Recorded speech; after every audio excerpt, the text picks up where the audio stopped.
Nakikita ng Panginoon ang ating mga paghihirap.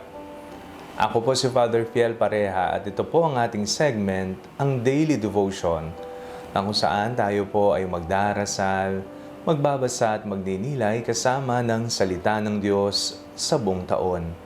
Manalangin tayo. Sa ngalan ng Ama, ng Anak at ng Espiritu Santo. Amen. Halina, banal na Espiritu, liwanagan mo ang aming puso at isip, nang maunawaan at sa buhay namin ang iyong salita. Amen. Our Bible passage for today is from the book of the prophet Jeremiah, chapter 20, verses 10 to 13, and I read it for you. For I hear many whispering, terror is all around. Denounce him. Let us denounce him. All my close friends are watching for me to stumble.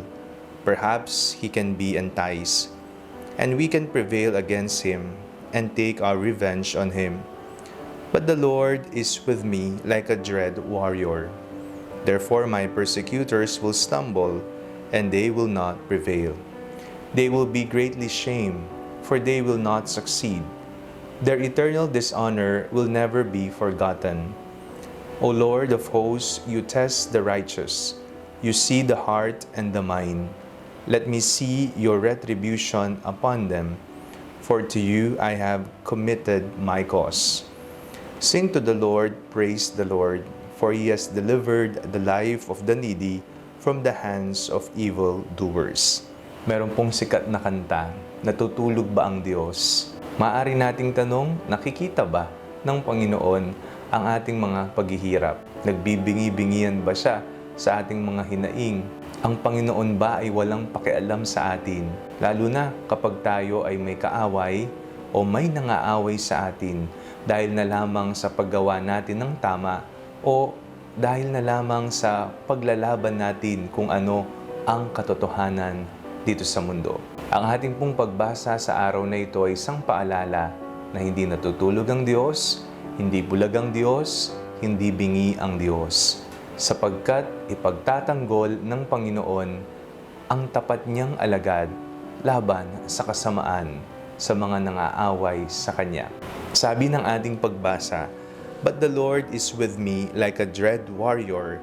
Therefore my persecutors will stumble, and they will not prevail.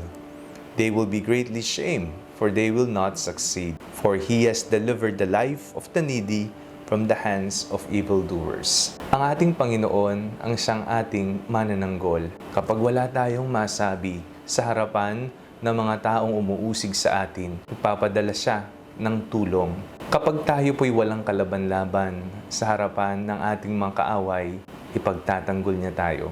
Kapag walang nakakaunawa sa atin, ngunit alam naman natin sa ating sarili na tayo gumagawa lamang ng tama at ipinaglalaban ng doktrina ni Kristo, siya ang magbibigay sa atin ng ibayong lakas. Ang realidad na ito ay nagpapaalala sa atin na hindi tayo nag-iisa sa mga panahon ng pang-uusig, sa mga panahon ng pang-aalipin sa atin. Sa bandang huli, magwawagi ang katuruan ni Kristo. Manalangin tayo. Panginoong Jesucristo, bigyan niyo po kami ng lakas sa mga panahon na kami nangihina at hindi alam kung ano ang aming gagawin sa buhay. Sa mga panahon na maraming umaaway sa amin dahil lamang sa iyong katuruan, bigay mo ang banal na Espiritu, ang aming tagapagtanggol. Amen. Sa ngalan ng Ama, ng Anak at ng Espiritu Santo. Amen. Huwag po ninyong kalimutang i-like ang video ito, mag-comment po kayo and share it with your family and friends. Ang panalangin bago matulog ay may sariling Facebook page na po. Huwag niyo pong kakalimutang mag-like at mag-follow dito, and do not forget to subscribe to our YouTube channel. I-click niyo lamang po ang link na nasa description ng video ito, o kaya naman po just search Father Fiel Pareha. God bless you po.